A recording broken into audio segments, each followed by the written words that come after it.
साथियों, आप सभी ने यह पद अपनी मेहनत और लगन से प्राप्त किया है। अब समय है कि आप अपने जीवन के अगले पड़ावों को न केवल अपने लिए बल्कि देश के लिए भी समर्पित करें। जन सेवा की भावना सर्वोपरि होनी चाहिए। जब आप अपनी सेवा को सर्वोच्च मानकर काम करेंगे तो आपके कार्यों में वो ताकत होगी जो देश को नई दिशा देगी।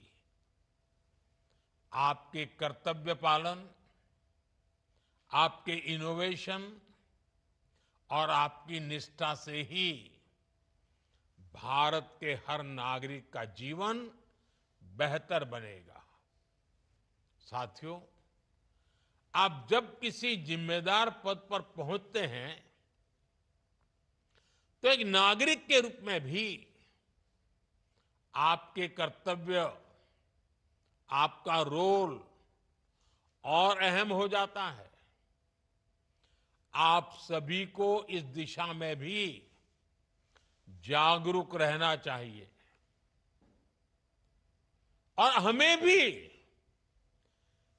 एक नागरिक के नाते योगदान देने में पीछे नहीं रहना चाहिए। अब जैसे मैं उदाहरण बताता हूं, इस समय देश में एक पेड़ मां के नाम, इसका इतना बड़ा अभियान चल रहा है। आप जहां पहुंचे हैं, आप जीवन की जो नई शुरुआत कर रहे हैं, इसमें आपकी मां की सबसे बड़ी भूमिका होगी। आप भी अपनी मां के नाम पेड़ लगाएं। प्रकृति की सेवा करके अपनी कृतज्ञता व्यक्त करें। आप जिस ऑफिस में काम करेंगे, वहां ज्यादा से ज्यादा लोगों को इस अभियान से जोड़ें। आपके सेवा काल की शुरुआत में ही जून के महीने में अंतर्राष्ट्रीय योग दिवस भी आ रहा है। ये एक बहुत बड़ा अवसर है। इतने बड़े अवसर पर आप सफल जीवन की शुरुआत के साथ ही योग के माध्यम से स्वस्थ जीवन की भी शुरुआत करिए। आपका स्वास्थ्य आपके लिए तो जरूरी है ही, ये आपकी वर्क एफिशिएंसी और देश की प्रोडक्टिविटी के लिए भी उतना ही अहम है। आप अपने सामर्थ्य को बढ़ाने के लिए मिशन कर्मयोगी की, उसकी भी भरपूर मदद लेते रहिएगा। आपके कार्य का मकसद केवल पद प्राप्त करना नहीं है।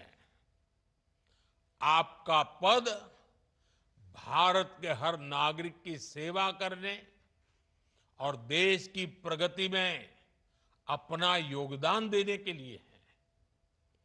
अभी कुछ दिन पहले सिविल सर्विसेज डे पर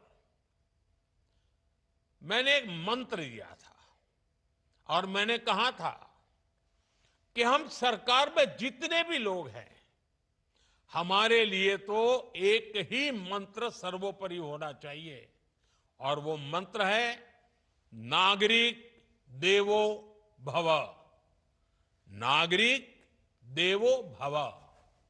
नागरिक की सेवा ही